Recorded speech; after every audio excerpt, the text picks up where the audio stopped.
Boa noite, sejam bem-vindos ao nosso segundo dia da jornada do Enegrama, esse evento 100% online ao vivo e gratuito para nós mergulharmos, termos uma imersão nos entendimentos dessa ferramenta tão bacana que é o Enegrama.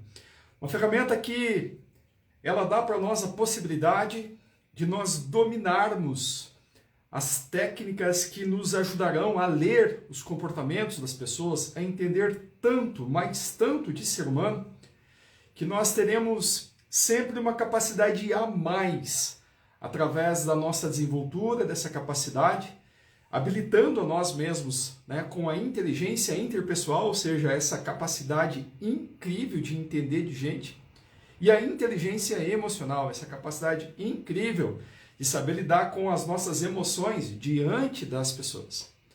Essa jornada ela tem como grande objetivo, grande propósito, nós termos essa potencial ferramenta do Enegrama, nos habilitando a ter diversos entendimentos. É claro que uma jornada de apenas 3 dias não tem como passar um conhecimento inteiro de Enegrama, então a gente vai trafegar, vai navegar por mais ou menos até onde dá, até onde rola, porque é bem complexo dividir tanto conhecimento assim em apenas 3 aulas de uma forma muito sucinta. Então vamos que vamos, conforme nós conseguimos, mas vai nos dar uma boa perspectiva da aplicabilidade do Enegrama e uma análise dos nossos próprios comportamentos. Na live de ontem eu trouxe para vocês então aonde que nós podemos aplicar o Enegrama em nossas vidas. E hoje eu quero trazer para vocês, então, a aplicação inicialmente para o nosso próprio benefício, ou seja, para autoconhecimento. Então, hoje nós vamos abordar aí os 9 enetipos, vamos ter um entendimento como eles funcionam. Galera que está me assistindo aqui pelo Instagram, convido vocês a vir para o meu canal do YouTube, que é o Deva Sadhu. Por lá eu estarei inclusive fazendo aqui o mostrar de algumas telas aqui de Enegrama, caso vocês queiram ir para lá, estou transmitindo para lá também ao vivo. E para a galera que está me acompanhando aqui pelo Zoom ao vivo, interagindo comigo, já vai deixando aí suas perguntas, fazendo de alguma forma os seus apontamentos, quero de alguma forma estar interagindo ao vivo com vocês para dar esse esclarecimento ainda mais pontual. Ontem, no final da live, aqueles que estão participando do nosso grupo de WhatsApp da jornada do Enegrama, eu enviei o teste do Enegrama, para que através daquelas dezenas de perguntas você tivesse a oportunidade de identificar qual é o seu tipo de Enegrama. Então hoje nós vamos olhar para este tipo de Enegrama com muito carinho. E é claro que você deve estar ali sedento pela informação, que chegue logo o seu tipo. Eu vou aqui pela ordem numerológica do Enegrama, vou começar com o tipo 1 e vou indo até chegar no tipo 9, mas é muito legal, é muito interessante nesse momento você não só estar avaliando quem é você enquanto esse perfil de Enegrama, mas também começar a avaliar quem são as pessoas que estão no seu entorno, as pessoas mais próximas a você. Então vai ser muito legal, por exemplo, se você convida aí o seu cônjuge, seu esposo, namorado, marido, a esposa, a companheira, que seja lá quem for que estiver do teu lado, que é importante para você, convida para assistir a live junto, ou manda o link da live para eles, porque vai ser bastante importante, muito legal, talvez para a relação de vocês, uma das grandes aplicabilidades que o Enegrama acaba tendo. Então, vamos juntos, galera que está aqui com o Instagram, vai me ver falando aqui da tela, então por isso, se você quiser passar lá para o YouTube, você vai enxergar, vai me ver falando sobre isso, e por isso vai ficar um pouquinho mais fácil. Vamos pegar aqui então, meus queridos, para a gente ter então um acompanhamento através desse material que eu quero passar para vocês. Nós vamos abordar então um entendimento de como as 9 personalidades do Enegrama funcionam. E aqui, uma das coisas mais interessantes nós percebemos que é muito fácil nós percebermos quem são essas pessoas e esses comportamentos por algumas palavras-chave. Essas palavras definem muito facilmente quem são essas pessoas, porque porque é muito esdrúxulo, é muito escrito na cara da pessoa que ela é aquele comportamento, porque tem alguns comportamentos que são exclusivos desses arquétipos. Então a gente vai perceber que dentro da definição do que cada um deles faz, do que cada um deles é dentro do Eneagrama, algumas definições a gente percebe somente dentro daquele arquétipo. O que vai te ajudar provavelmente a entender, nesse primeiro momento, como é o modus operandi dessas pessoas, ou seja, qual que é a programação delas. E aí eu volto a lembrar, como na aula de ontem, a programação que uma pessoa tem, ela não consegue mudar. Ela é quem ela é. O que essa pessoa consegue fazer com a programação dela é tirar o máximo do proveito possível, e é o que a gente chama de caminho de integração dentro do Eneagrama. O Eneagrama, além do caminho de integração, ele tem o que a gente chama de caminho de desintegração. A pessoa pega o seu arquétipo, em vez de pegar só a luz e trabalhar com o máximo do potencial, pelo contrário, pega a sombra. E ao pegar a sombra, caraca, vai cair num vale, né, que realmente é muito difícil para o seu próprio arquétipo, mas vocês vão perceber que até isso é caracterizado pelo próprio momento de sombra, de desintegração que esse arquétipo está passando. Além de tudo isso, nós sabemos que o Eneagrama existem níveis, são 10 níveis evolutivos dentro do Eneagrama.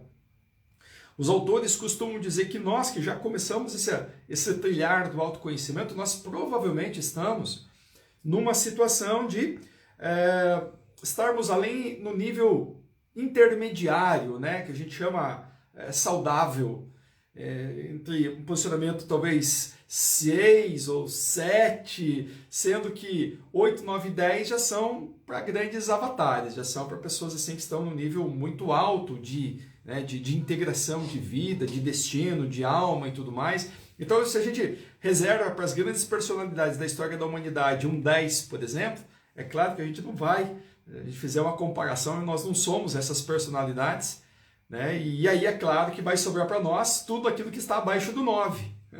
Eu tinha um professor de geografia que ele falava assim, olha, 10 é para Deus, 9 é para o professor e para os alunos é de 8 para baixo. Nessa brincadeira, o que eu quero dizer sobre o Eneagrama é que esse 10, a gente fala para esses grandes avatares, né, que evoluíram no nosso plano terreno e mostraram para nós um caminho. E aí vem os 9, aquelas pessoas que estão nesse caminho da iluminação, 8 e assim por diante, cada vez descendo um pouquinho mais até chegar em nós, seres comuns que estamos aqui tentando evoluir. Bora lá então, termos de entendimento? Ontem nós falamos então que o Eneagrama é a ferramenta mais antiga de autoconhecimento, que nós temos conhecimento, que nós temos notícia, numa tradição da oralidade foi sendo passado de boca para ouvido, até chegar até nós. Quem trouxe para o Ocidente esse conhecimento foi um mestre sufi, que tem como sobrenome Gurdjieff. Ele criou uma escola chamada Escola de Notáveis, e diversos dos seus discípulos, então, propagaram todo esse conhecimento. E o Eneagrama era estudado, então, de uma forma mais teológica, uma forma mais filosófica, de uma forma diferente. Na década de 70, 2 psicoterapeutas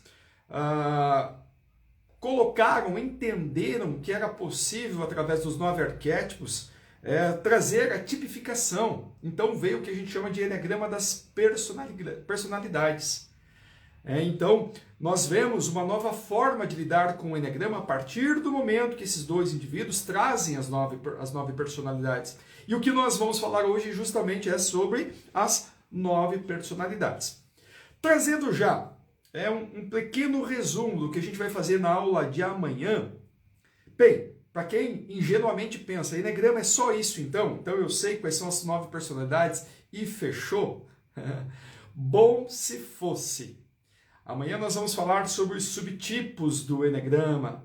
Amanhã nós vamos falar sobre os instintos do Eneagrama, que modificam completamente cada indivíduo, dando uma possibilidade de ele não ser mais como ele acha que é. Tipo assim, um tipo 8 ou um tipo 9, ele acaba sendo muito, mas muito diferente de outros tipos 9. Porque existem muitas variedades, possibilidades desse tipo 9 ser quem ele é. E então, nós vamos trazer a possibilidade das asas do Eneagrama também, que transformam bem este esse arquétipo e vou trazer toda então uma série de possibilidades, trazendo variações dos arquétipos. Então, todo tipo 9 é igual a tipo 9, todo tipo 1 é igual a tipo 1? Não, queridos. Não mesmo. Na aula de amanhã eu quero trabalhar então detalhadamente como que a gente pode identificar, mais especificamente, esta situação de enxergarmos os arquétipos propriamente dito. Vamos lá então. Quem está me acompanhando aqui pelo Zoom está vendo a tela dos 9 arquétipos. Então nós temos aqui, começando com o tipo 1, que é o chamado então perfeccionista. Aqui a gente chama ele também carinhosamente de reformista. Bem, a personalidade desse indivíduo é muito fácil de a gente entender, porque ele tem aquele nível de perfeccionismo que nós percebemos que tudo que ele faz dentro da vida dele tem esse toque da perfeição. Quando eu faço meus atendimentos, a pessoa está lá na dúvida se é realmente um tipo 1 ou não, eu pergunto para essa pessoa, como é que está a tua mesa agora? Tua mesa de trabalho? Ela está totalmente clean, totalmente limpa. Está só o computador e mais nada, talvez o mouse em cima da mesa, todo o restante, não, está aqui uma bagunça. Então não é tipo 9 não, porque, não é tipo 1 não, porque o tipo 1 é clean total. Se abre o guarda-roupa dessa pessoa, as roupas estão distribuídas por estação, por cor, por tipo. Abre os gaveteiros, sei lá, das roupas íntimas, tudo dobradinho, bonitinho, passadinho. A cama, mas está lisinha, arrumadíssima. O carro dessa pessoa é sempre limpo. Pode estar dando uma chuvona lá fora, o carro da pessoa está lá na garagem e está limpo. A casa dessa pessoa, se ela tem, por exemplo, uma casa com jardim, você percebe que a grama sempre está cortada, dá a impressão que a grama nunca cresce. Por quê? Porque essa pessoa não deixa dar tempo das coisas ficarem desorganizadas ou desarrumadas. Porque o seu nível de perfeccionismo exige isso dessa pessoa. Então, uma das coisas que as pessoas se prontificam através do seu arquétipo é assim, cara, ou eu faço as coisas bem feitas ou eu não faço. Eu não me lanço a fazer nada diferente desta energia. Então, esse tipo chamado de perfeccionista, ele tem como habilidades mais positivas possíveis, então, as questões ligadas à integridade, porque o senso da justiça para esse indivíduo é muito, muito transparente, ou é ou não é, ou é certo ou é errado, então para ele não existe o meio termo. E dentro dessa questão ligada da integridade, ele sempre vai objetivar as coisas da forma honesta, mais honesta possível. É honesta, porque honestidade não tem meio termo, ou é ou não é. Então ele age dessa forma.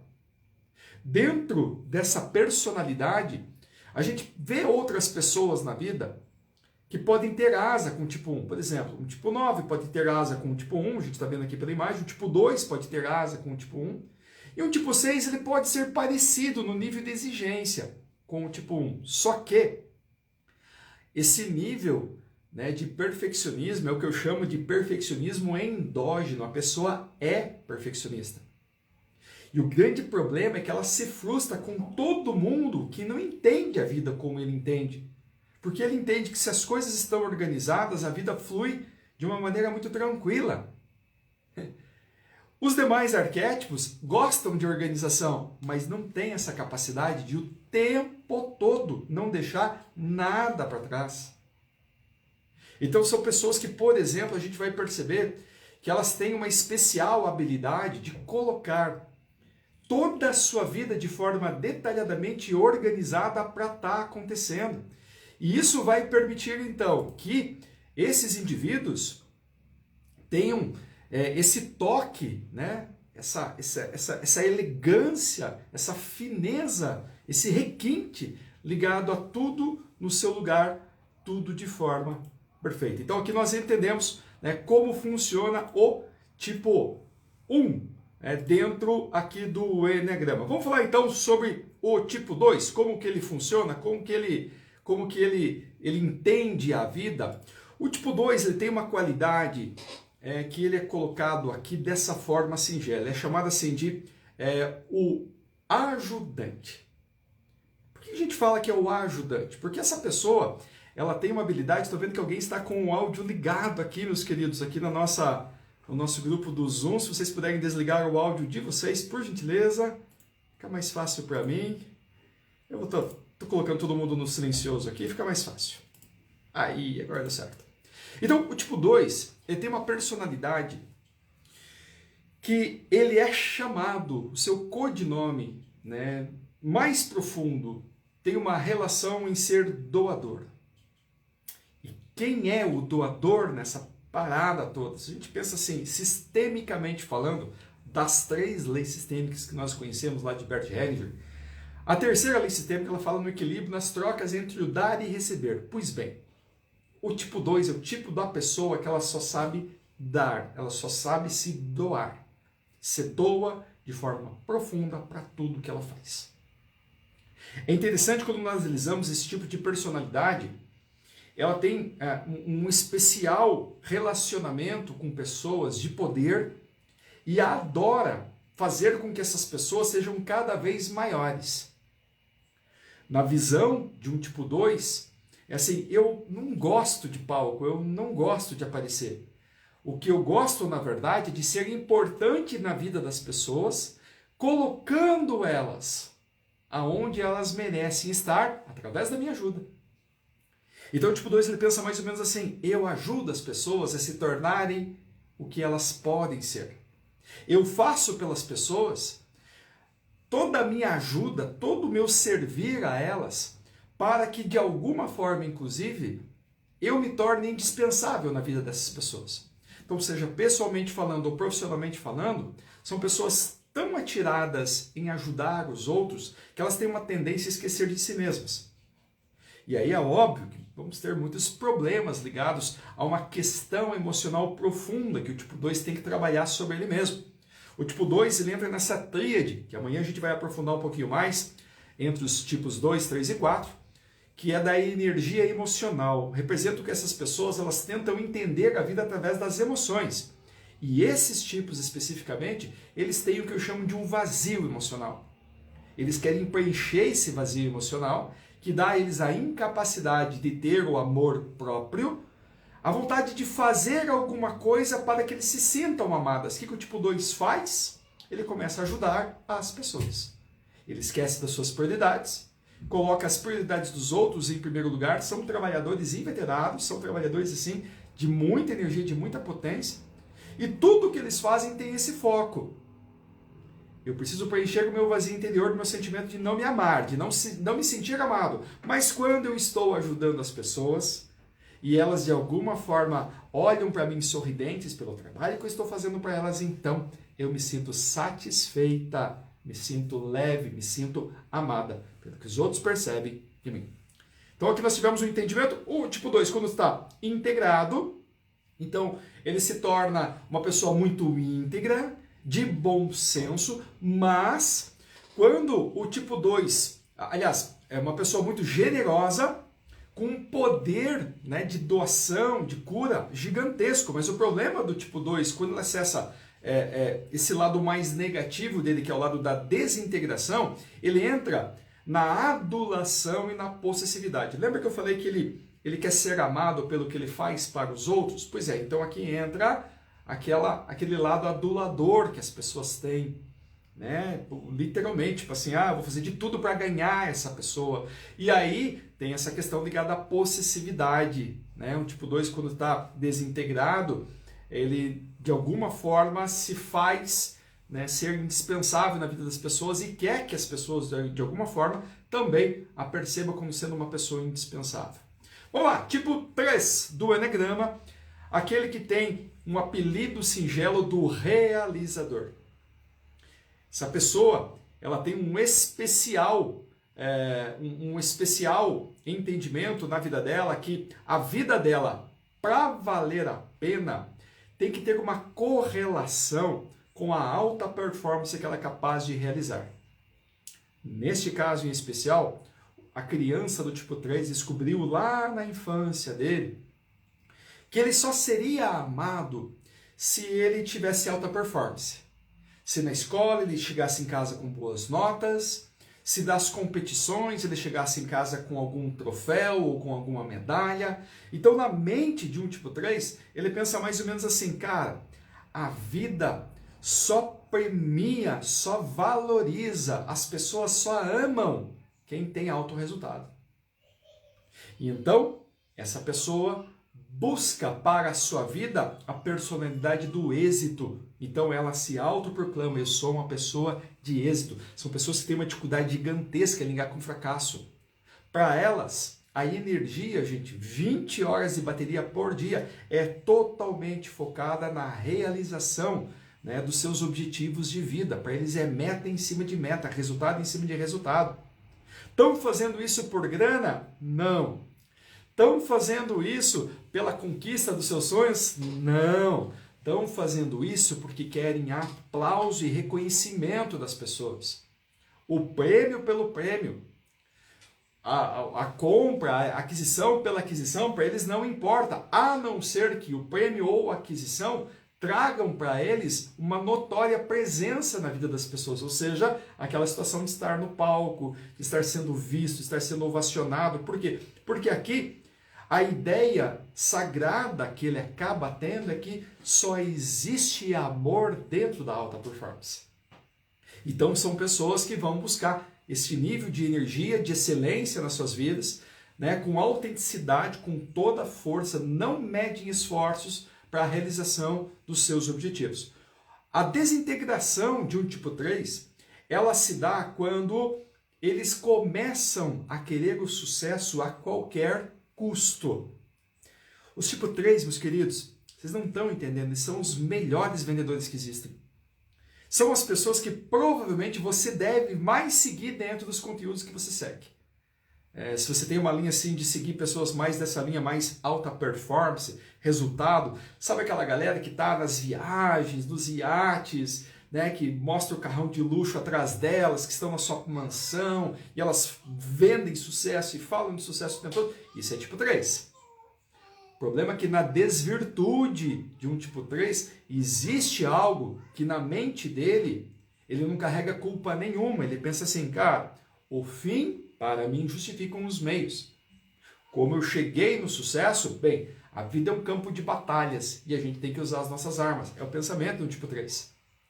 Então, quando ele está desintegrado do melhor potencial do seu arquétipo, ele constrói o sucesso a qualquer custo. Então, muitas coisas que não são tão dignas de nós vermos de forma geral para a sociedade acabam acontecendo porque esse arquétipo não sente culpa nenhuma se precisar usar desses meios para atingir o sucesso que ele deseja. Vamos falar do tipo 4 do Eneagrama, o romântico, o individualista, essa pessoa que tem uma personalidade tão especial, ele se auto-identifica como eu sou único, eu sou diferente. Você reconhece rapidamente o tipo 4, gente, porque o seu jeito de andar, de se vestir, as pessoas com quem ele ama são pessoas, né, muito diferentes das pessoas comuns. Provavelmente você já viu aquelas pessoas com aquela quantidade gigantesca de tatuagens, aquelas pessoas com aqueles cortes de cabelo totalmente artístico, roupas totalmente artísticas. Eu poderia colocar inclusive nessa linha assim, um tanto quanto extravagantes. São os 4 querendo extravasar as suas personalidades. Porque o sentimento deste indivíduo é que eu sou uma pessoa única e exclusiva. E eu faço questão que as pessoas me identifiquem dessa forma.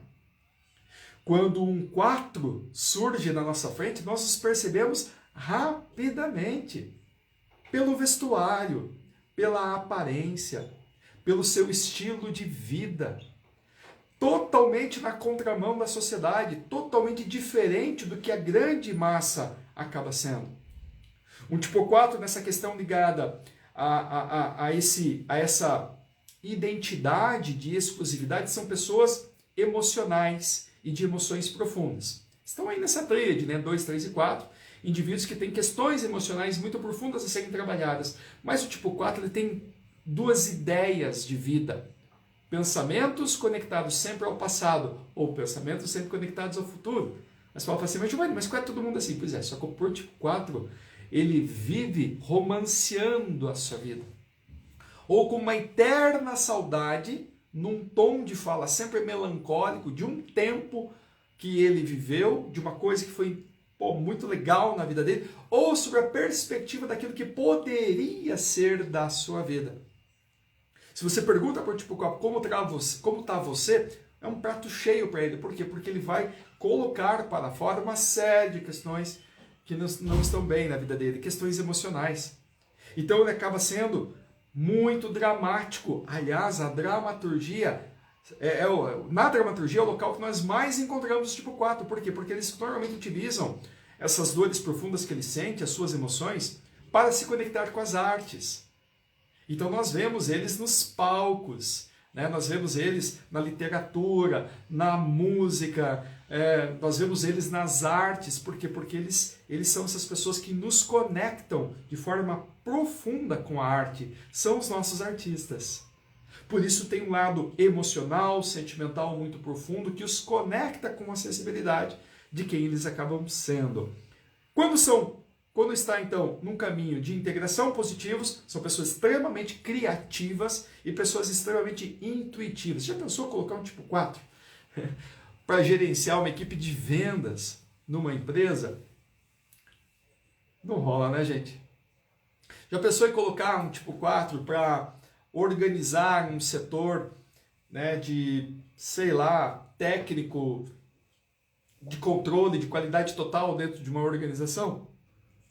Não rola, gente. Mas põe o tipo 4 para design, põe o tipo 4 para inventividade, para inovação, para criação. Põe ele no departamento de criatividade, vocês vão entender o máximo do potencial desse indivíduo. Quando ele está no seu caminho de desintegração, uma das coisas que aparece assim muito fortemente é a questão ligada da irritabilidade, e vem então um estado afetado emocional muito exacerbado, porque é uma espécie de uma perda da identidade dele. Então eles ficam pessoas extremamente emocionais. Vamos falar do tipo 5 do Eneagrama: o investigador, o observador, o solucionador de problemas. O tipo 5, ele tem como uma personalidade profunda dentro dele as questões ligadas ao eu sei. Ele já entra numa tríade da energia mental. São pessoas, os tipos 5, 6 e 7, que eles se identificam com a vida e com o mundo através do raciocínio, através da mente. Então, para eles, a experiência da vida é uma experiência mental. Por isso, são pessoas extremamente inteligentes, justamente pela aplicação, pelo uso mais alto das questões da mente, do raciocínio. O tipo 5, em especial, são pessoas que dentro dessa personalidade eu sei, elas amam estudar coisas, conhecimentos específicos de forma profunda. Eu chamo singelamente de nerds. Sabe quando a gente identifica um nerd, aquela pessoa assim que ela é inteligentíssima e quando ela gosta de estudar uma coisa, ela aprofunda naquilo? A gente vê aqueles programadores, aqueles matemáticos, aqueles engenheiros, aqueles físicos. Tem um programa que eu amo assistir na televisão, uma série americana, The Big Bang Theory, fala de 4 nerds, né, e fala de como é o mundo desses nerds. É um mundo de doutores, de mestres, em que eles só se reúnem entre eles, a linguagem deles é muito específica. Por quê? Porque eles só gostam de conversar com pessoas inteligentes. Inclusive, se um assunto não tem esse toque dessa sutileza da inteligência, eles realmente não têm engajamento social. Eles simplesmente não gostam de gente a partir do momento que as pessoas não têm os mesmos entendimentos que eles têm. Mas agora, pega um problema e joga na mão do tipo 5. Por exemplo, um advogado tipo 5. Gente, seriam as pessoas mais solucionadoras de problemas existentes na face da Terra. Por quê? Porque a inteligência é tão alta, é tão aguçada, que é o tipo da pessoa que, se você dá um problema para ela, não é uma questão se ela vai resolver, é uma questão de tempo. Porque elas amam fazer esse mergulho profundo na pesquisa, no entendimento, buscando com profundidade todo o conhecimento necessário para ter o domínio de uma situação. Quando estão integrados, são pessoas extremamente visionárias e inventivos, Então são pessoas assim, esses desenvolvedores de softwares, desenvolvedores de iPhones da vida, criadores de Apple da vida, todos tipo 5. Pessoas extremamente inteligentes e visionárias, vendo o futuro. Mas quando desintegradas, são pessoas que têm tendência ao isolamento e à excentricidade. Quando a gente fala em isolamento, as pessoas elas adoram, né, o seu quarto, por exemplo, e odeiam interação social. Elas têm uma questão, inclusive, de lidar com as emoções que não é a praia delas, elas odeiam lidar com as emoções. Então você pega, por exemplo, um tipo 5, dentro de um relacionamento, é uma pessoa que tem uma tendência a ser muito frio, muito gélido. Não demonstra sentimento, não demonstra afetividade. Você imagina um pai ou uma mãe tipo 5, talvez lidando com um filho que é um tipo 4 ou um tipo 2, doido para ter um colo, um afago, um carinho. Aqui a gente começa a perceber grandes extremos e grandes problemas. E às vezes a falta de entendimento sobre a personalidade que a pessoa é, um tipo 5, tem de influência sobre a minha vida.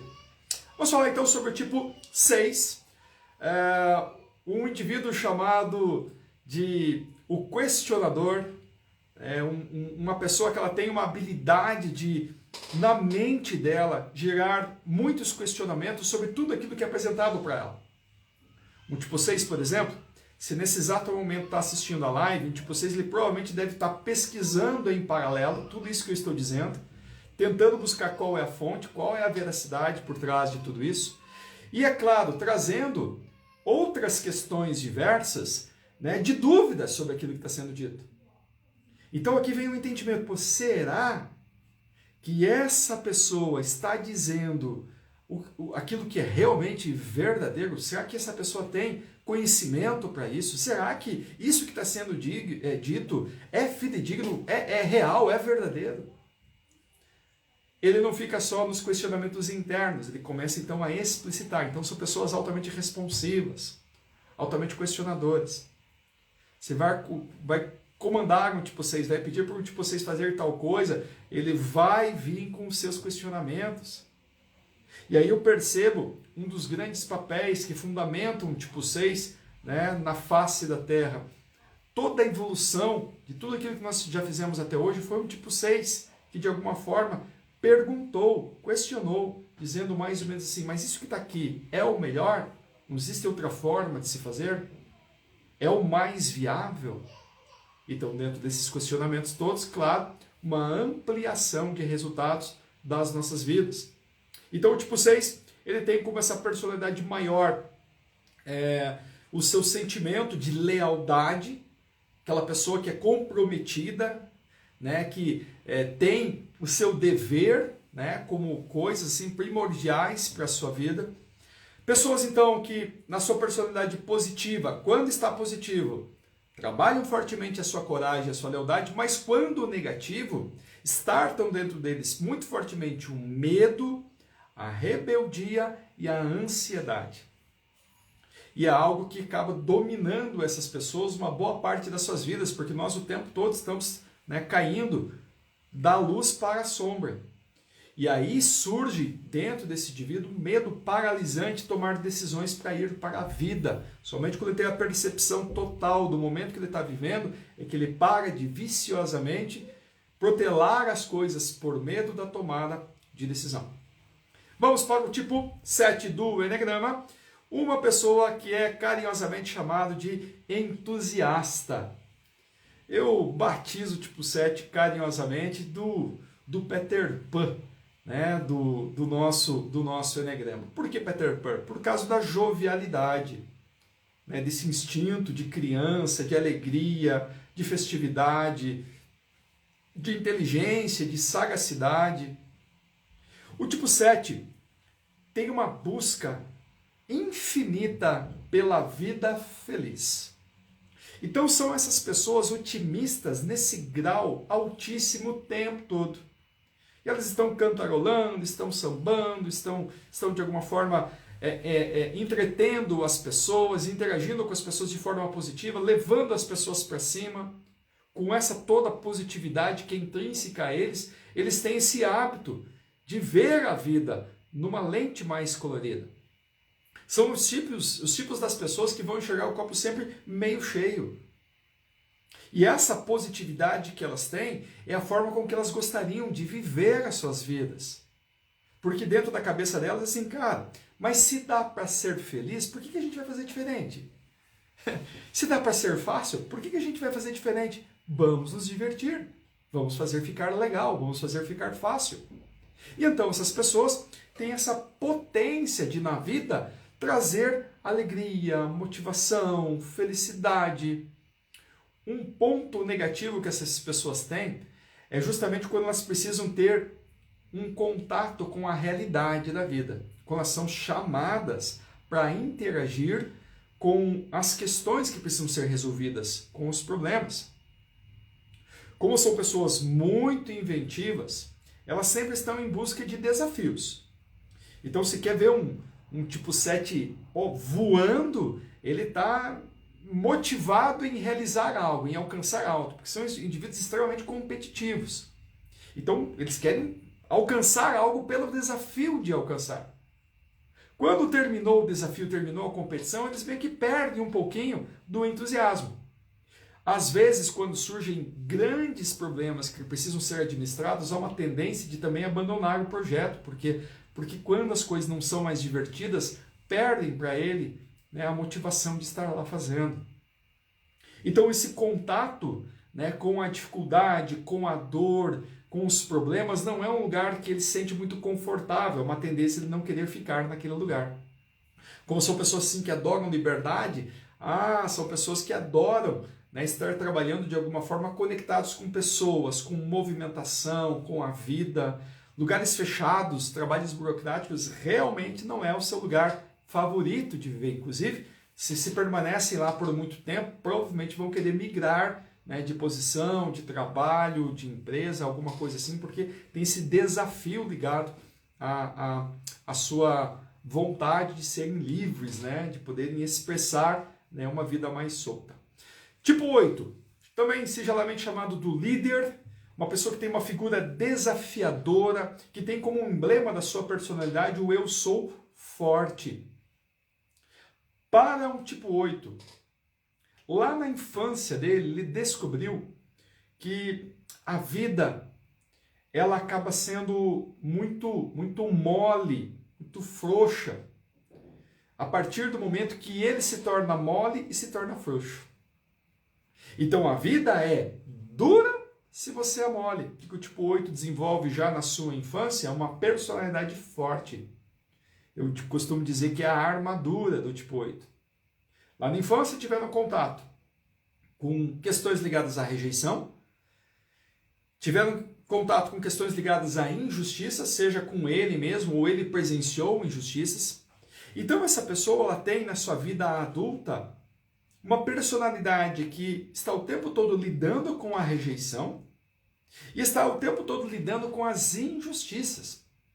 Então são pessoas extremamente metódicas, organizadas, no sentido de fazer a sua vontade acontecer. Por quê? Porque eles entendem mais ou menos assim, eu quero só aplicar a justiça, então eu vou dominar tudo que está aqui, porque aí se eu tiver o controle, tiver o comando, eu como líder, eu consigo fazer a justiça acontecer para todos. Na sua busca pela justiça, né, são pessoas que o tempo todo estarão desafiando as pessoas pelo mundo, pela vida. Então são pessoas que não têm dificuldade de cometer o chamado sincericídio, falar o que precisa ser dito na cara das pessoas. Inclusive falam isso sem nenhum problema emocional. Odeiam vitimização, odeiam pessoas que ficam nessas questões do mimimi, porque para eles a vida sempre é essa questão da força, da brutalidade. Não há espaço para esse tipo de vitimização na vida. Mas, quando assumem o seu papel de liderança, de grandeza, assumem que também precisam cuidar das pessoas mais fracas, cuidar das pessoas oprimidas. Então esse grande líder, né, se revela uma pessoa muito orientada, né, a conduzir grandes massas de pessoas, grandes equipes, grandes números de pessoas, né, e assim desenvolver, né, essa habilidade da liderança que ele tem nativa dentro dele. Então pontos positivos e fortes quando está integrado é um líder forte, magnânimo, justo, né, motivado a ajudar as pessoas, mas quando no negativo, vai para o lado do controle das pessoas, das circunstâncias, vai para o lado da intimidação. Por quê? Porque perde as estribeiras até o ponto que ele deseja que as coisas sejam do seu jeito. Na questão do seu descontrole, ele vai agir de uma forma, né, muito intensa. Vamos para o último dos 9 tipos, o tipo 9, também singelamente chamado de o mediador ou o pacifista. Tem uma personalidade que está muito conectada a eu sou uma pessoa fácil. Gente, só o tipo 9 é capaz de falar isso com muita tranquilidade. Eu sou uma pessoa muito fácil de lidar. Por quê? Porque eu me adequo a tudo, a todos. Como há dentro dele um senso de mediação, ele tem o tempo todo entender qual é o papel das pessoas dentro das divergências. O mediador, ele olha por tipo 1 e por tipo 4 que estão brigando entre eles, ele vai tentar explicar para os dois, olha, você não está entendendo, ele tem essa personalidade, ele é assim, assim, assim, é por isso que ele está agindo assim. Já ele, outro, ele é assim, assim, assim, assim, é por isso que ele está agindo dessa forma. O que ele está tentando fazer com isso? A mediação desses dois indivíduos. Dentro da sua personalidade mais profunda, o ser que quer estar infinitamente em paz. São pessoas extremamente pacíficas. Por quererem tanto a paz, agem de forma pacifista no mundo. E aí não sabem enfrentar as dificuldades da vida quando elas surgem.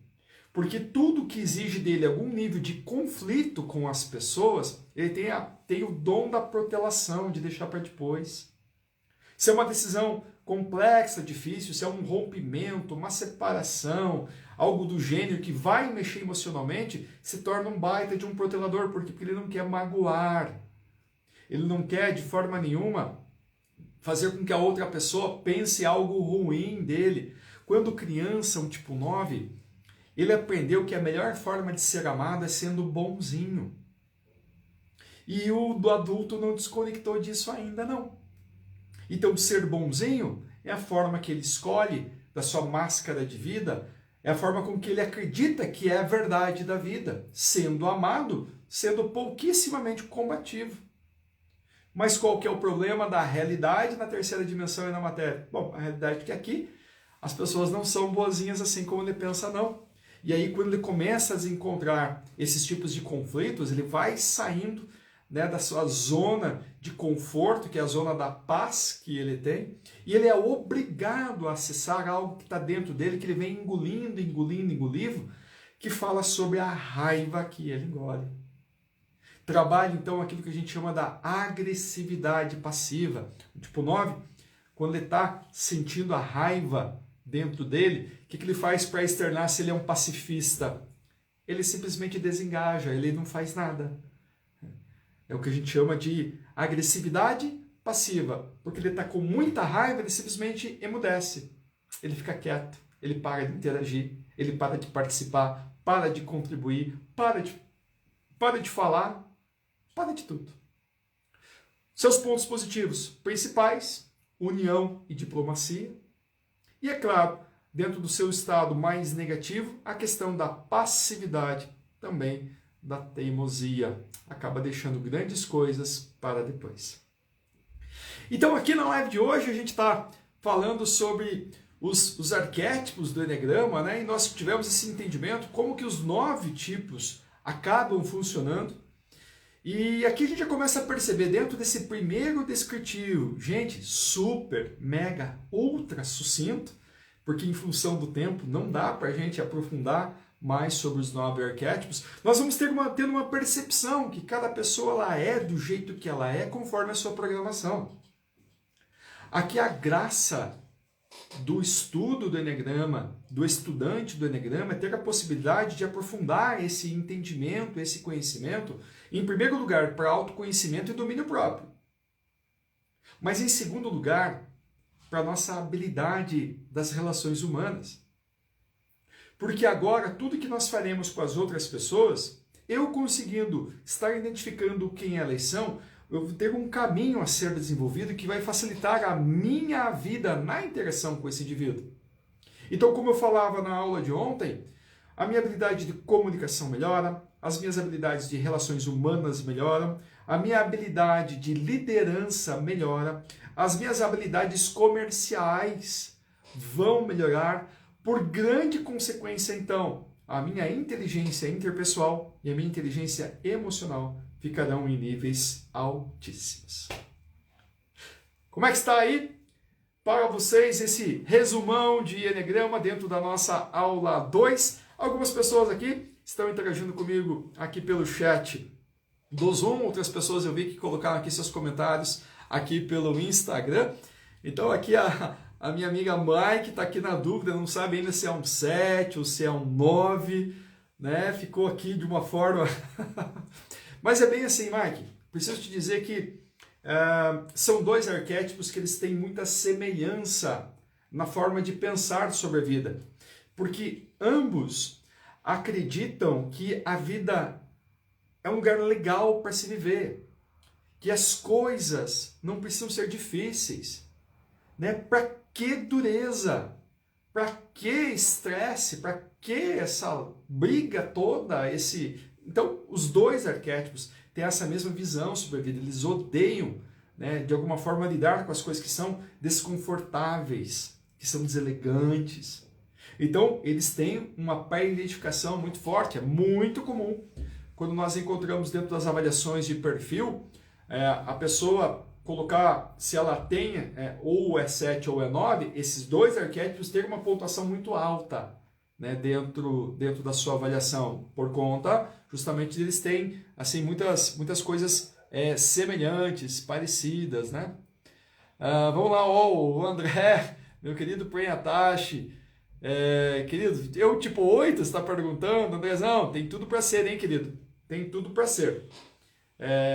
Até porque tem esse teu lado ariano, né? Eu vejo, obviamente, pelos estudos que eu tenho, pelo conhecimento que eu tenho, mesclando astrologia com o Eneagrama, a personalidade dos signos muito fortemente distribuída dentro dos arquétipos do Eneagrama. E quem tem Áries muito forte dentro do seu mapa, tem uma tendência bem grande a ser esse tipo 8 mesmo, André. Seria o caso de a gente estudar um pouquinho mais, ter um aprofundamento um pouquinho maior, para poder toda a certeza e a convicção, né? Se realmente é esse arquétipo ou não. Meus queridos, para o nosso segundo dia, nós então estivemos trabalhando um entendimento sobre quem são os 9 arquétipos do Eneagrama. Agora tendo um pouquinho mais de entendimento quem eu sou dentro da identificação da personalidade, do teste que eu mandei para vocês lá pelo nosso grupo de WhatsApp, você pode agora fazer a checagem, né, desse arquétipo, se realmente todo aquele descritivo que o próprio descritivo lá das perguntas traz para você, se faz sentido tudo aquilo de acordo com o arquétipo que você entrou em contato, em avaliação agora. Galera que está me assistindo via Instagram e via YouTube, se quiser entrar no nosso grupo para receber esse material, fazer o seu teste, basta vir aqui para o link que eu vou deixar aqui embaixo, galera do YouTube eu vou deixar aqui no descritivo, galera do Instagram, basta seguir lá no link da minha bio. E o primeiro link que vai estar lá disponível para vocês, ao clicar você vai ser redirecionado para entrar no nosso grupo de WhatsApp. E lá, se for o caso, eu reposto para vocês fazerem o teste e ter acesso a esse material todo, né, que eu vou compartilhar, que eu estou compartilhando com vocês. A Marlene está dizendo assim, já fui o 2, mas eu ainda, e acho que ainda estou no 7. Bem, em verdade, não existe migração de arquétipos, tá? Isso não é possível. Nós somos o que nós somos. Nós podemos estar integrados ou desintegrados. No caminho de integração e desintegração, nós percebemos que existem grandes questões que nós acrescentamos ou diluímos em nossas vidas, mas a essência do arquétipo sempre vai ser a mesma. Basta a gente ter um pouquinho mais de conhecimento, a gente vai entendendo exatamente como é que essas coisas todas se discorrem, acontecem por aqui. Meus queridos, um grande beijo no coração de vocês. Amanhã, novamente, às 20 horas, estarei aqui via Instagram, via Zoom e recompartilhando aqui com a galera do YouTube o compartilhamento da nossa última live falando, né, sobre o Eneagrama e agora com todas as demais possibilidades do arquétipo do Eneagrama. Gratidão a todos vocês que estiveram por aqui. Um grande beijo no coração de vocês e até amanhã na nossa terceira aula. Beijão, tchau, tchau.